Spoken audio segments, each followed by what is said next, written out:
శుక్లాంబరధరం విష్ణుం శశివర్ణం చతుర్భుజం సన్నవదనం ధ్యాయేత్ సర్వవిఘ్నోపశాంతయే అగజానన పద్మార్కం గజానన మహార్నిజం అనేకదంతం భక్తానాం ఏకదంతముపాస్మహే.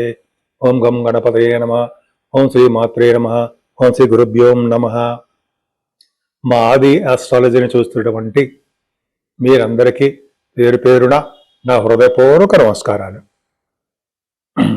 ఇప్పుడు మనం 8 ఫిబ్రవరి నుండి 14 ఫిబ్రవరి వరకు మనం చెప్పుకున్నామండి. ఈ వారం రోజులు ఎలా ఉంటుంది 12 రాశుల వారికి. ఇప్పుడు మనం గ్రహాల గురించి తెలుసుకుందామండి. ఏ రాశిలో ఏ గ్రహం ఉందో తెలుసుకుందాం. మిథున రాశిలో గురుడు వక్రగతిలో ఉన్నాడు ఆయన. అలాగే కేతువు సింహరాశిలోను, కుజుడు పరమోచ్చకు వస్తున్నాడు. 23 degreesలో ఉన్నాడండి. పరమోచ్చం వచ్చాడంటే పరమోచ్చం అంటే 27-28 degrees దగ్గర ఆయన ఎగ్జాల్టేషన్, మ్యాక్సిమం ఎగ్జాల్టేషన్ ఉంటాడు అనమాట. అక్కడ వరకు బ్రహ్మాండంగా ఉంటుంది. మంచి మంచి ఫలితాలు ఇస్తాడు. ఆయన మకర రాశిలో చంద్రుడితో కలిసి ఉన్నాడు. సో ఇది ఒక కాంబినేషన్ అండి. చంద్రుడితో కలిసి ఉండడం గొప్ప అదృష్టము. అంతేకాకుండా రవి కూడా మీ రాశిలోనే ఉన్నాడు. రవి కుజులు మకరంలోను, బుధ శుక్ర రవి 13th నుంచి రవి కూడా రాహు దగ్గర రవి కూడా వచ్చేస్తున్నాడు. అంటే బుధ శుక్ర రాహువులు ఉన్నారు. అలాగే 13 నుంచి అంటే ఎండింగ్ ఆఫ్ దిస్ వీక్ నుంచి రవి కూడా 4 గ్రహాలు అవుతాయి. సో అది పక్కన పెడితే ముఖ్యంగా శనీశ్వరుడు మీనరాశిలో ఉన్నాడు, జలతత్వ రాశిలో ఉన్నాడు. అంటే ప్రమాదాలు జరుగుతూ ఉంటాయండి. నీటి వలన ప్రమాదాలు, అగ్ని వలన ప్రమాదాలు జరుగుతాయి. కన్యారాశి వారికి చికాకులు, కోపాలు, తాపాలు, విసుగు విరామాలు లేకుండా ఉండడం ఇవన్నీ సహజమే కదండి. ఎందుకు చెప్తున్నా అంటే మీ రాశికి శని దృష్టి ఉండడం వలన ప్రతి పనులను ఆలస్యం అయిపోవడము, చికాకులు, మనస్పర్ధలు, గొడవలు అన్నీ సర్వసాధారణం. ఎవరికొండో చెప్పండి. సరే పక్క పెడదాం. కానీ కొద్దిగా మీరు మాట్లాడేప్పుడు జాగ్రత్తగా ఉంటే సరిపోతుంది. సరే పక్క పెడదాం. అంటే గురుడు మీకు మీ రాశిని చూడడం వలన, అంటే సెకండ్ భావాన్ని చూడడం వలన ఫుడ్ విషయంలో మీరు ఏమాత్రము తగ్గరు. చక్కటి నచ్చిన ఫుడ్ దొరుకుతూ ఉంటుంది. అంతేనా? చక్కటి భోజనమే కాకుండా డబ్బులు, ఫైనాన్షియల్ స్టేటస్ పెరుగుతుందండి. మీ ద్వితీయ భావాన్ని గురుడు చూడడం వలన సెకండ్ హౌస్ లార్డ్ కూడా బాగా ఉన్నాడు. కాబట్టి మీకు శత్రువుల ద్వారా ధన సంపాదన, మీరు కష్టపడి సంపాదన, యాంకరింగ్ ద్వారా సంపాదన, అలాగే పాటలు పాడడం వల్ల సంపాదన, మీ మాటల వలన లెక్చర్స్ ఉంటారు, మాటలు చెప్తుంటారు మీ సబ్జెక్ట్ మీద, మాటల వల్ల సంపాదన, ముఖ వర్చస్సు వల్ల సంపాదన. ముఖ వర్చస్సు సంపాదన అంటే ఏం లేదండి, మీరు సినిమా యాక్టర్స్ అవ్వచ్చుగా, అది కూడా ఉంటుంది. అంటే అర్థం ఏంటంటే ముఖ వర్చస్సు కూడా బాగుంటుందని అర్థం అయిపోతుంది. కుటుంబంలో కూడా చాలా చక్కగా మీకు గౌరవం పడతారు. చదువులో ఆటంకాలు లేకుండా ఉంటారు. పైగా హార్స్ రైడింగ్ నేర్చుకుంటారండి, కొంతమంది నేర్చుకుంటారు. అశ్వ సంపద అంటాం దాన్ని. అది కొంతమందికి ఉంది. కొంతమంది ఫోన్ చేస్తుంటారు. ఉంటుంది, అశ్వ సంపద ఉంటుంది మీకు. సరే పక్క పెడదాం, అందరికీ ఉంటుందని కాదు. సరే అది పక్క పెడదామండి. ఇంకా చదువులో ఆటంకాలు ఉండవు. తల్లి గారికి బాగుంటుంది. మీరు బహుశా కొంతమందికి కార్లు కానీ, వాహనాలు కానీ, లేకపోతే భూములు కానీ, ఇళ్ళు కానీ కొనుక్కోవడానికి అవకాశాలు మాత్రం ఉన్నాయి. అంతేకాదండి రైతులు కూడా మంచి అద్భుతమైన అవకాశాలు, వాళ్ళ పంటలో సక్సెస్ అవ్వడము, బాగా రాణించడము, మ్యూజిక్ డైరెక్టర్స్ కూడా చాలా బాగుండడం జరుగుతుంది. ఏదైనా పుత్ర సంతానం కలగడానికి అవకాశాలు ఎక్కువ ఉన్నాయి మీకు, అది ఖచ్చితంగా ఉంటుంది. అలాగే స్టాక్ మార్కెట్లో కూడా మీ ధన సంపాదన ఉంటుంది. ముఖ్యంగా మీకు ధైర్యం అనేది బాగా ఎక్కువ అండి, గొప్ప అదృష్టం. ధైర్యంగా ముందుకు వెళ్ళిపోతుంటారు. అలాగే స్టాక్ మార్కెట్లో రాణిస్తుంటారు. కొంతమందికి పదవులు వస్తాయండి, రాజకీయ రంగంలో పదవులు వస్తాయి. ఎందుకు సడన్గా ఇస్తారు మీకు. ఎందుకు కారణం ఏంటంటే రవి కుజులు కనుక పంచమ స్థానంలో ఉంటే వాళ్ళకి రాజకీయ రంగంలో పదవులు వస్తాయి. ఎంతకాలంగా చూస్తున్నటువంటి వారు వచ్చి తీరుతాయి. చూసుకోండి, కావాలి మీరు రాజకీయ రంగంలో ఉన్నారనుకోండి, పదవులు అంటే ఏంటంటే మీకు పిలిచి మిమ్మల్ని ఒక సీట్ ఇవ్వడం, లేకపోతే మీకు మిమ్మల్ని ఒక పదవులు అంటే మీకు అర్థమైపోతుంది కదండి. నామినేటెడ్ పోస్టులు అంటాం కదా, అవి వస్తాయి. చూసుకోండి. కన్యారాశి వాళ్ళు ఖచ్చితంగా ఫోన్ చేస్తారు నాకు. సరే పక్క పెడదామండి. బుధ శుక్రులు అంటే రాహు 6వ భావంలో రాహు మంచివాడు, కానీ బుధ శుక్రులు మంచివారు కాదని అనడానికి వీలేదు. శుక్రుడు మంచివారే. అంటే శుక్రుడు 6వ భావంలో ఉండడం అంత మంచిది కాదు అంటుంటాం మనం. కానీ ఆయన రాహుతోనూ బుధుడితో కలిసాడు కాబట్టి ఆ పాపత్వం తగ్గుతుంది. సో ఈ విధంగా మీకు 6వ భావం బాగుంది కాబట్టి శత్రువుల భయం లేకపోవడము, రుణాలు రావడము, అంతేకాకుండా సేవకాజనం ఉండడము, లా రిలేటెడ్ సంబంధించిన విషయాల్లో మీరు గెలవడము కొన్ని ఉంటాయి.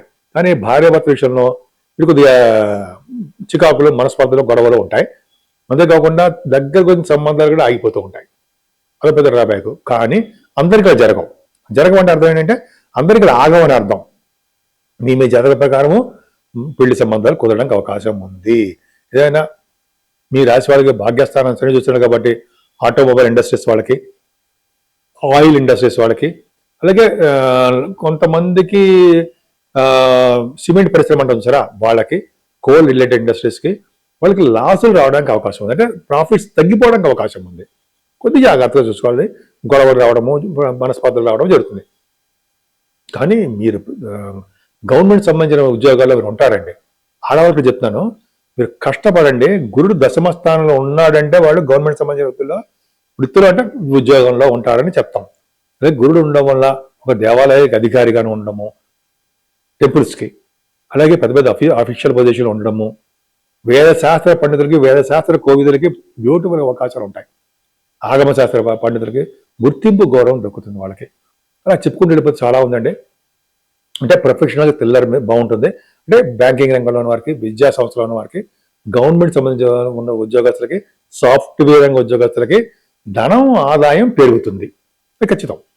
టెంపుల్స్ చూడడము, ఖర్చులు పెడుతూ ఉండడము, సుబ్రహ్మణ్యేశ్వర స్వామి ఆలయ దర్శనాలు, అలాగే గణపతి ఆలయ దర్శనాలు మీకు ఉండబోతున్నాయి అన్న సందేహం.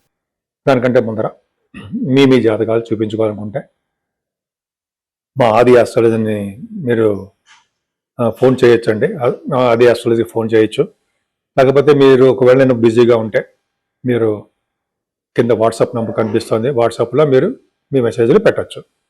నేను మీ జాతకాలు తెలుసుకోవాలనుకున్నా, ముహూర్తాలు పెట్టించుకోవాలనుకున్నా, ఇటువంటి అన్ని రకాలైన ముహూర్తాలు కూడా మనం చేస్తూ ఉంటాం. మంచి మంచి ముహూర్తాలన్నీ చేస్తూ ఉంటాం. గృహప్రవేశ ముహూర్తాలు, అలాగే నేమింగ్ సెరమనీ అంటాం కదా, పేర్లు పెట్టడము, అంతేకాకుండా చాలామందికి పెళ్ళిళ్ళ ముహూర్తాలని, అలాగే ఒడుగు ముహూర్తాలు, అలాగే మనం చేస్తూ ఉంటాం. మన ఆది ఆస్ట్రాలజీ నుంచి నేనే చేస్తూ ఉంటాను. కాబట్టి మీకు ఏమైనా అవకాశం ఉంటే చేయించుకోండి. ఇంకోటి ఏంటంటే మీ date of birth, time of birth, place of birth ప్రతిసారి చెప్తున్నట్టుగానే ఈ 3 ఉండాలండి కంపల్సరీగా. ఉంటే ఖచ్చితమైనటువంటి యాక్యురసీ రిజల్ట్స్ రావడానికి అవకాశం ఉంటుంది. ఉద్యోగం కోసం ప్రయత్నించేవాళ్ళు, వీసా స్టాంపింగ్ కోసం ప్రయత్నించేవాళ్ళు చాలామంది ఉంటారు. వాళ్ళందరి కోసము మీరు చేస్తున్నామంటే మీకు ఏది అవకాశం, మీరు ఏదో తెలుసుకోవాలనుకుంటే దాని ఫీల్డ్ మనం తెలుసుకొని చెప్దాం. సో ఇది పక్కన పెడితే మీరు ఈ వారం మొత్తంలో అంటే 12 రాసుల వారికి చెప్పదగ్గ సూచన అంటే పరిష్కార మార్గాలు ఏముంటాయి అంటే కంప్లీట్గా మన యొక్క చెడు ప్రభావాలు తొలగిపోవండి. కాకపోతే అంటే కొన్ని చెడు ఫలితాలు అనేవి రాకుండా భగవంతుడు మనం కాపాడుతూ ఉంటాడు. అందులో ముఖ్యంగా ఈ నెలలో 13వ తారీఖుని శని త్రయోదశి వస్తుంది. 14ని శని త్రయోదశి వస్తుంది. శని త్రయోదశి పూట మీకు తెలియదు ఏముందండి, శనీశ్వరుడు ఉన్న రాసుల వారు అంటే 12 రాసుల వారు చేసుకుంటే శనీశ్వరుడి తైలాభిషేకం చేయించుకోవాలి. తిరునల్లారు కొంతమంది వెళ్తూ ఉంటారు, అది కూడా చాలా ఇంపార్టెంట్. అలాగే స్వామి ఆంజనేయ స్వామి వారి దగ్గర దీపారాధన, అంతేకాకుండా 11 ప్రదక్షిణాలు కూడా ఆంజనేయ స్వామి దగ్గర చేయడము. ఎవరైతే వెంకటేశ్వర స్వామి దగ్గర శనివారం 7 శనివారాలు ఇలాగ దీపారాధన చేస్తారో వాళ్ళకి అఖండమైనటువంటి అదృష్టం కలుగుతుందని, ఎటువంటి చెడు ప్రభావాలు శని వల్ల కలగవని చెప్తూ ఉంటారు, శాస్త్రం చెప్తూ ఉంటుంది. అంతేకాకుండా శని దోషం పోవాలంటే కూడా శివాభిషేకాలు ఎక్కువ చేయించుకోవడం మంచిది. సోమవారం అదొకటండి. ముఖ్యంగా ఈ శనీశ్వరుడి ప్రభావం ఇందు కాబట్టి అంటే ముఖ్యంగా ఏంటంటే కర్కాటక రాశి వాళ్ళకి బాగుంది. ముఖ్యంగా మీ మేషరాశి గురించి చెప్పుకుందాం. మేషరాశి వాళ్ళకి శని 12వ భావంలో ఉండడం వలన, 7వ స్థానంలో కన్యారాశి వారికి ఉండడం వలన, సింహరాశి వారికి 8వ స్థానంలో ఉండడం వలన, ఇంకా ధనుర్రాశి వారికి 4th భావం అర్ధాష్టమ శని ఉండడం వల్ల వీరికి కొద్దిగా శని వల్ల ప్రభావాలు ఎక్కువ జరుగుతూ ఉంటాయి. ప్రభావాలు అంటే దుష్ఫలితాలు ఎక్కువ ఉంటాయి. కాబట్టి మీరు చేసుకునే పూజలే ఆధారపడి ఉంటుంది. అన్నిటికన్నా ముఖ్యం ఏంటంటే ఈ నెలలో కూడా మనకి మహాశివరాత్రి వస్తుంది. ఆ రోజు శివరాత్రి పూట ఉపవాసం ఉన్న స్వామివారికి అభిషేకాలు చేయించుకోవడము, ఉపవాసం ఉండడము, స్వామివారికి అభిషేకాలు చేయించుకోవడము, ఆ రోజు అంతా మనం అంటే మీకు జాగరణ అంటాం కదా, చేయించుకోవడము, శివ పార్వతుల కళ్యాణం చేయించుకోవడము, అలాగే స్వామివారికి పువ్వులతోనూ పత్రాలతోనూ పూజ చేసుకోవడం వలన అంటే జన్మానికి శివరాత్రి అంటాం కదా, అది చాలా మంచి ఫలితాలు ఉంటాయని శాస్త్రం కూడా చెప్తారు. ఈ విధంగా ఉన్నాయండి. 12 రాశి వారి కూడా మీకు తోచిన విధంగా మీకు దగ్గర ఉన్నటువంటి అందుబాటులో ఉన్నటువంటి దేవుణ్ణి లేకపోతే మన ఇంట్లోనే మనం దూరం వెళ్ళినప్పుడు మన ఇంట్లోనే ఆంజనేయ స్వామిని పూజించడం, శివుడిగా పూజించడము, అమ్మవారు లలిత సహస్రనామాలు ఉన్నాయి చూసారా, అవి చదవడం వల్ల కూడా మంచి ఫలితాలు ఉంటాయని శాస్త్రం చెప్తాం.